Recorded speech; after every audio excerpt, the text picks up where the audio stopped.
Негизи кичинекейимден эле тикмечиликке, кол өнөрчүлүккө кызыгып келемин.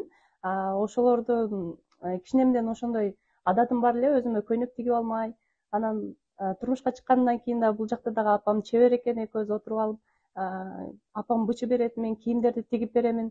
Ошентип иштеп келдик. Анан 2-3 жылдан бери ушул эпоксидный смоладан, гипстен жасагандарды үйрөтүп, өзүм дагы үйрөнүп башкаларга дагы сатып келгенмин.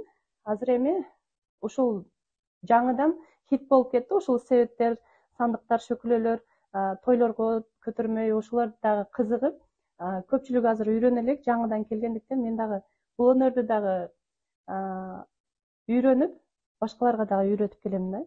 Негизи могунун астына колдоно турган основасы такталары үйдөн деле чыкса болот. Үйүндө жоктор мындай мебельный цехтерге кестирип алса болот.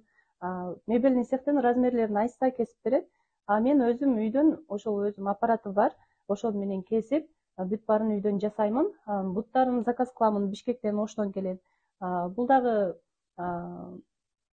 пластик, бул дагы Бишкектен келет. Чысмаларды базарлардан, материал саткан жерлерден тапса болот.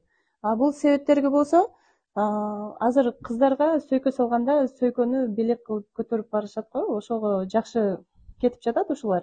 Буларга болсо поролон керек, материал өзүңүздөр каалагандай, анан моундай чысмалар керек болот. Сайын өзүңдүн колуңдан келген ошол буюмдарды жасаган сайын, кооз чыккан сайын кызыгып карайсың да, дагы да жасагың келе берет. Ушул нерселерди азыр көпчүлүк үйрөнүп жатат, айрыкча декретте отурган айымдар. Мисалга алсак, мен өзүм деле үйдө отурамын. Эч кандай билимим жок, башка жерден окуган эмесмин. Медреседе окуганыма байланыштуу мен башка жерде иштебеймин да, мамлекеттик жумушта иштебеймин. Айлык албаймын. Бирок Кудайга шүгүр, ушундай өнөр берип койду. Кичине бир нерсени жасасаң, бул сага каражат да, бир нерсеңе жарап калат. Балдарыма ойнотконго өзүбүздү тейлейбиз да, мындайча айтканда. Анан моундай шөкүлөлөр кызга сөйкө салдыга барганда, ошол сөйкөлөрүн салып алып барат. Ошундай комплект кылып, клиент дагы өзү каалаган түстө заказ берет. Биз анан ошолордун заказын жасап беребиз. Эми бул кол өнөрчүлүк аялды биринчиден аял адамга эргүү берет. Жанагы кол бош учурунда жасап, мындай жасаган буюмдарынан стрессин жазат да, карап отуруп, суктанып. Мисалы үчүн, мынау эпоксидный смоладан жасалган буюмдар айрыкча. Буну жасап жатканда өзгөчө кубулуштар болот да.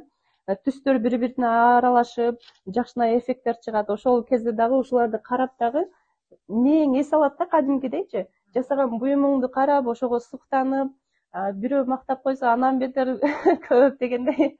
Анан сөзсүз түрдө аял адамга кол өнөрчүлүк керек.